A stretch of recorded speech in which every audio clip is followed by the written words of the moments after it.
All right, so today I am beginning to fix the small pinhole leak in the alligator snapping turtle pond.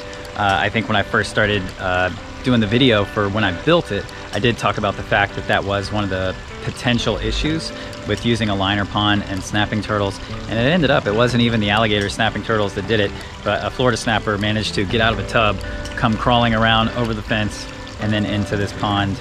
And he was trying to like dig and get underneath everything and ended up puncturing my liner. So as of right now I have to go in, and they're little tiny pinholes. So all I have to do is apply a couple patches. I'm gonna create another layer of another piece of a liner and then re-rock over it, go through, do more rocks. I'm gonna add more gravel to add more layers over my liner and try and prevent this from happening again.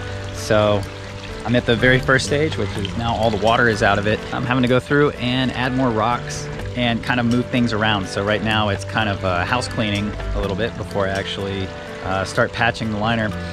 And it's actually hard to see it, but even though it's sunny, it's actually raining right now.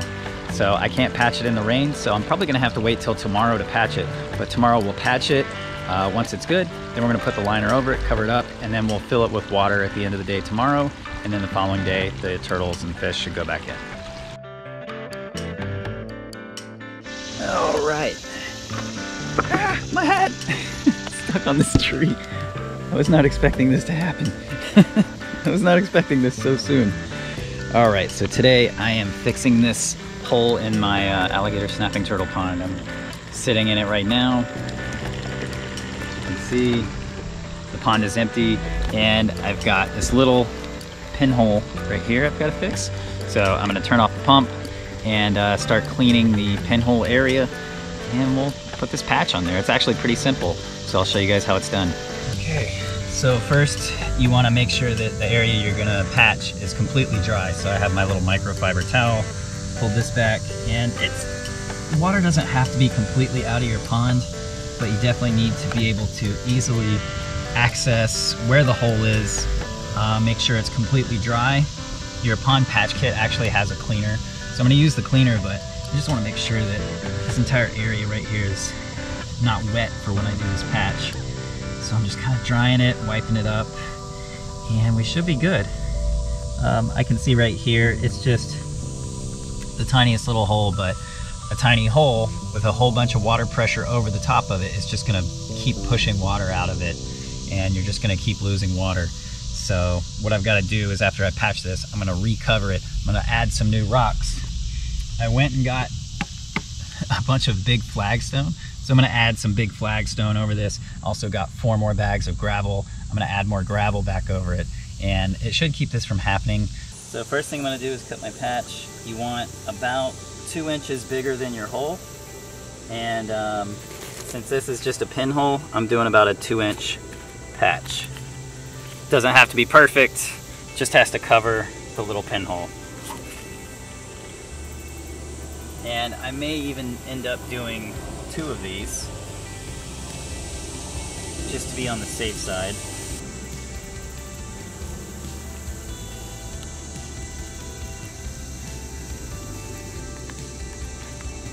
Because I do have a second pinhole that I don't even know if it's leaking that much water, but I'd like to kind of nip it in the bud just in case.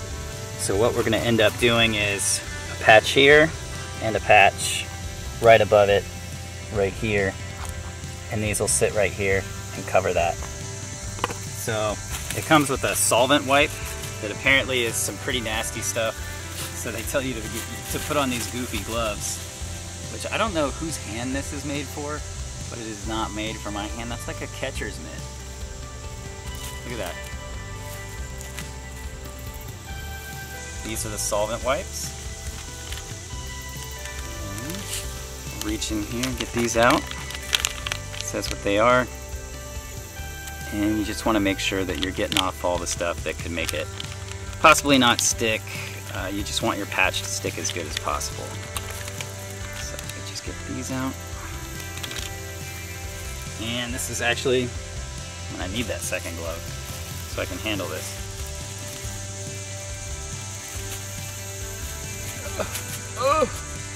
Oh! This is the dumbest thing I've ever seen. Okay.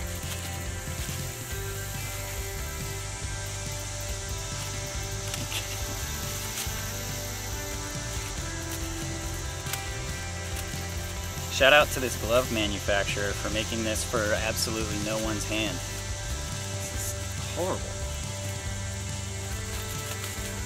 Alright, so that's good enough. And one thing I would recommend after you have the amount of solvent wipe that you need is first just wipe it down real good.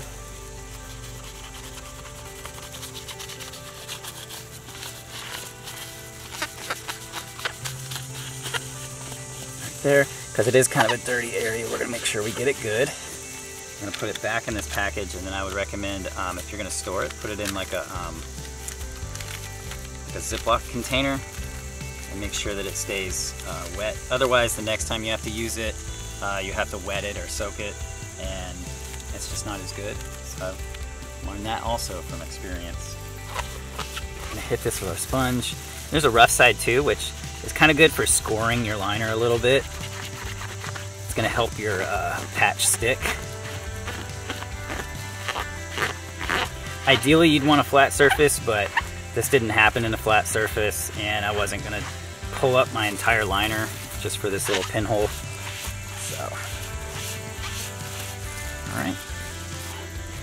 As you get this in here, put this on like this, just like that.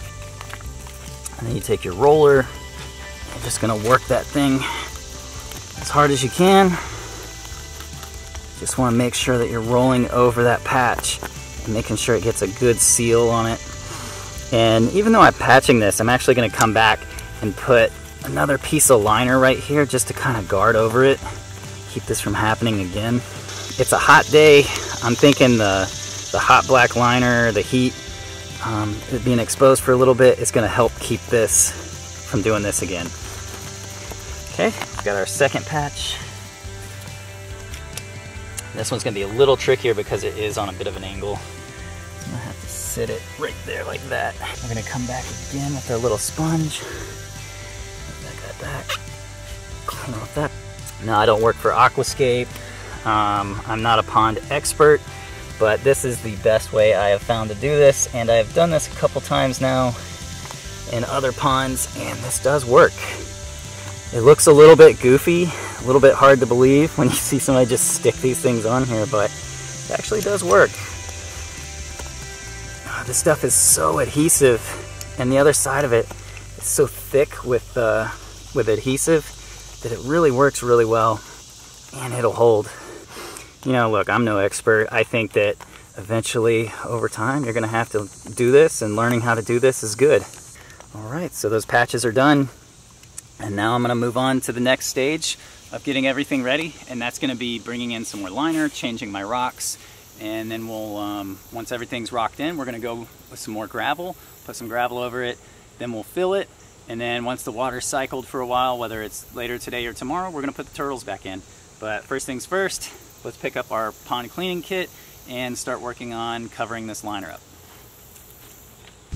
All right, so next thing I'm gonna do is come over here, and I'm gonna take this, I have an extra liner. This isn't an EPDM liner, this is just a vinyl liner. It's the cheap one you get from like Lowe's, but I do like to keep these around. It does come in handy when you need to cover things or add an extra layer. So I'm gonna actually cut a section of this off, and we're gonna lay it down where we did the patch and cover it with some rocks. Just because it does seem like maybe that's an area where they are able to kind of move some rocks around and get to the liner, so adding another layer is only going to help.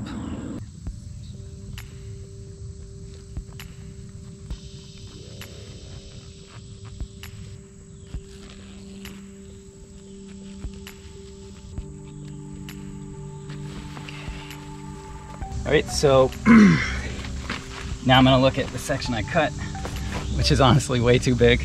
I'm gonna kind of cut it and dress it, and I do have another layer of like an underlayment type thing that I used. It's basically a landscape cloth that I did use in between the rocks, so this will go under that, then the landscape cloth over that, then rocks, then gravel.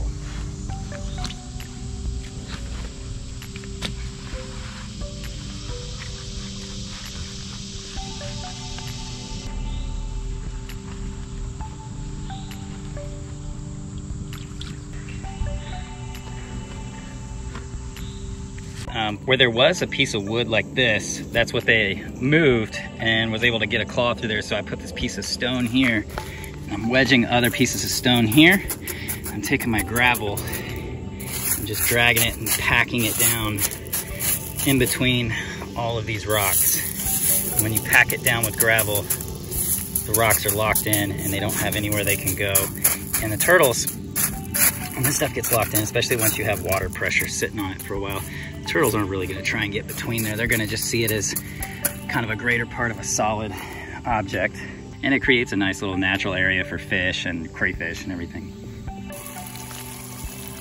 So whenever I do gravel, I do try to rinse it off. It's not gonna be perfect. You can kind of stick your hand in here and stir it up and see. It's not perfect, but it does get a lot of the dirt off of it. It makes it clear up a lot quicker once it's actually in the pond.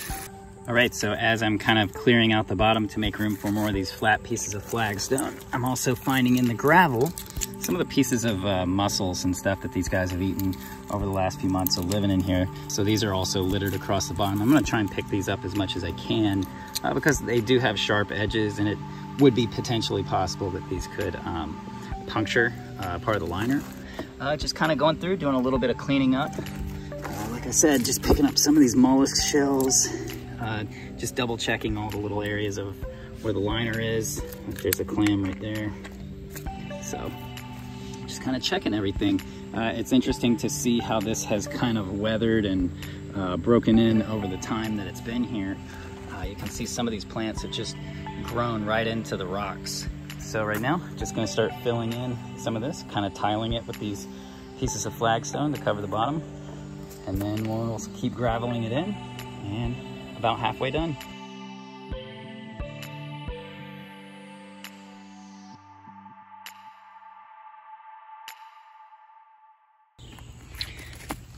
So when you put a pond together, you're basically putting a puzzle together, and you're having to figure out where all the pieces go, how all the pieces go. And so that's why the idea of having to even partially rebuild your pond, it's a daunting idea, and it doesn't get you excited, doesn't sound fun. And so it's a little nerve-wracking a little bit, but you know, it's not a difficult process. It's pretty gross. Look at that. But yeah, it's a pretty gross process, but I do like getting in here and seeing. I mean, there's all kinds of little things that are living in here, and I keep finding places where plants are kind of naturally growing in the gravel. But I do need to move it around to kind of place these rocks. I do like the idea of using flagstone. I think when I originally built this, I wanted more flagstone, and I didn't have it at the time. And so now I'm actually able to come back and do the bottom of this more the way that I wanted to do it originally, using the flagstone.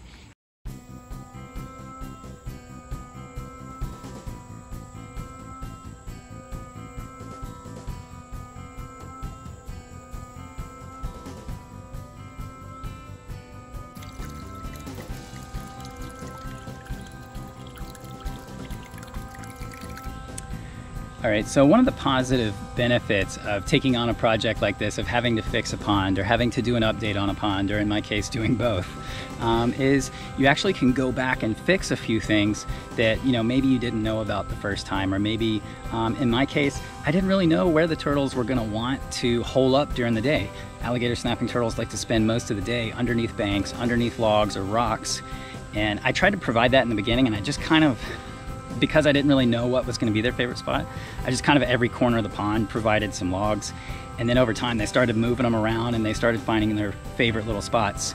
And so what I ended up having to do, now that I know where they like to be, and I can kind of look at the bottom and see the places where they've kind of worn away at the rock and the gravel, I can kind of see where they like to be.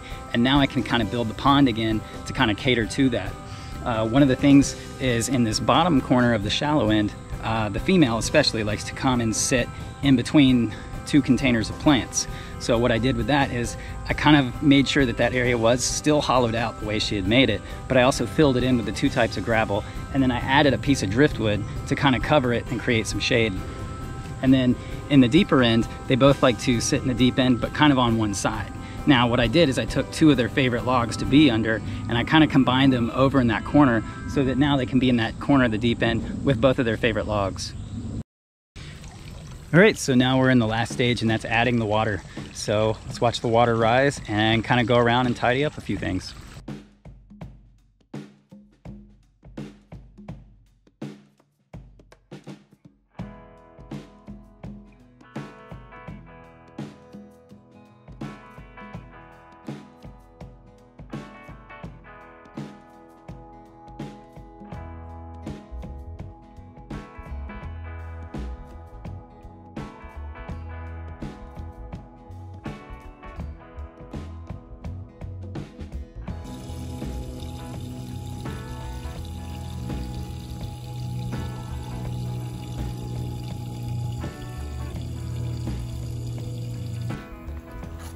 All right, so gonna move the alligator snapping turtles back out of this temporary Rubbermaid tub and back into their pond, and they should be happy and good to go.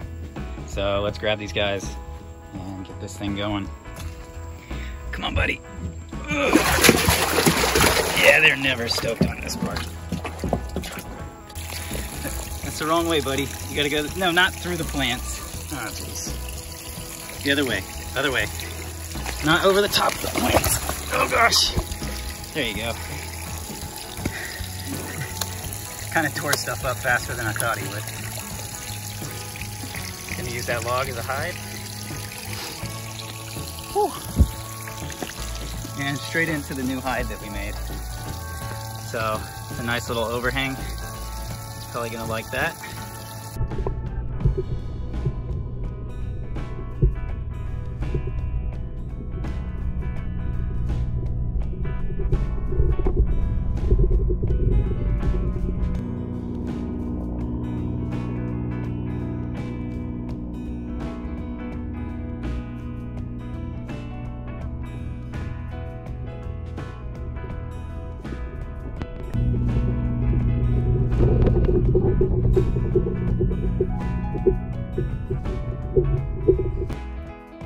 All right, so I got the snapping turtles back in their pond. They're settling in very nice. So they're enjoying the overhangs and the hides that I made kind of in the places that they were using them before. So it is nice to kind of change things around and do it a little bit better the second time.